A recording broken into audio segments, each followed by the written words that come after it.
எல்லாருக்கும் வணக்கம். நான் உங்க அம்முகிட்ட பேசுறேன். இன்னைக்கு நம்ம சிங்சா யூடியூப் சேனல்ல யார் கூட பேச போறோம்னா எஸ்டர்னு ஒரு ஃப்ரெண்ட் வந்திருக்காங்க. அவங்க கூட பேச போறோம். அப்பனா உலகத்துல நடக்கிற ஒரு இயற்கையான ஒரு விஷயத்தை பத்தி தான் நம்ம பேச போறோம். நிறைய பேருக்கு அது யூஸ் ஆகும். கண்டிப்பா வந்து எங்களை மாதிரிப்பட்ட பிள்ளைங்களே யூஸ் ஆகும். எப்பவுமே கேட்டு சொன்னா நல்ல ஒரு இது இருக்கும். அக்கா வந்து நிறைய விஷயங்கள் சொன்னாங்க. நம்ம வந்து என்னன்னு பார்ப்போம். ஓகே எஸ்டர், நீ வந்து கல்யாணம் பண்ணுவோம் அப்படிதானே? கண்டிப்பா கல்யாணம் பொண்ணுனாலே கல்யாணம் பண்ணி கொடுப்பாங்க வீட்டில். கண்டிப்பா கல்யாணம் பண்ணுவேன். லவ் மேரேஜா இருக்கட்டும் இல்லைன்னா அரேஞ்ச் மேரேஜ் ஏதாவது இருக்கட்டும். இப்போ வந்து கல்யாணம் பண்ண அப்புறம் உன் மாமியார் உன் ஹஸ்பண்ட் ரொம்ப கொடுமையாக இருக்காங்க. அப்படி அதை எப்படி ஹேண்டில் பண்ணுவேன்?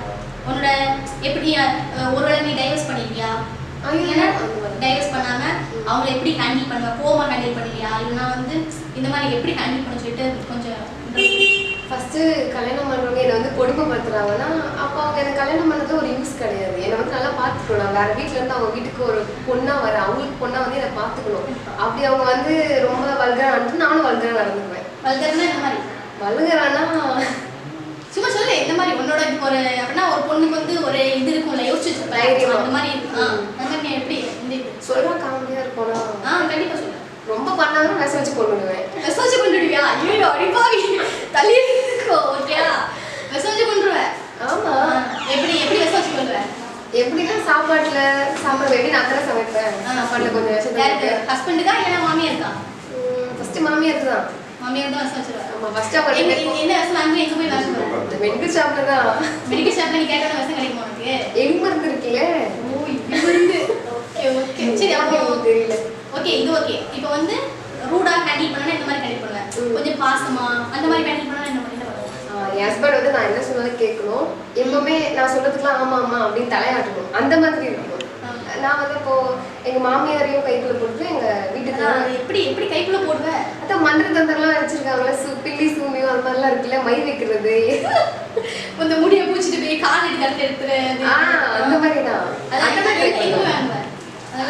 அதுக்கெல்லாம் ஊர்ல வயசானவங்க பாட்டிங்களா இருக்காங்களா, அவங்க கிட்ட கேட்டு போயிட்டு என் ஹஸ்பண்டுக்கு என் மாமியாருக்கும் மை வைக்கணும் அப்படின்னு சொல்லிடுவேன்.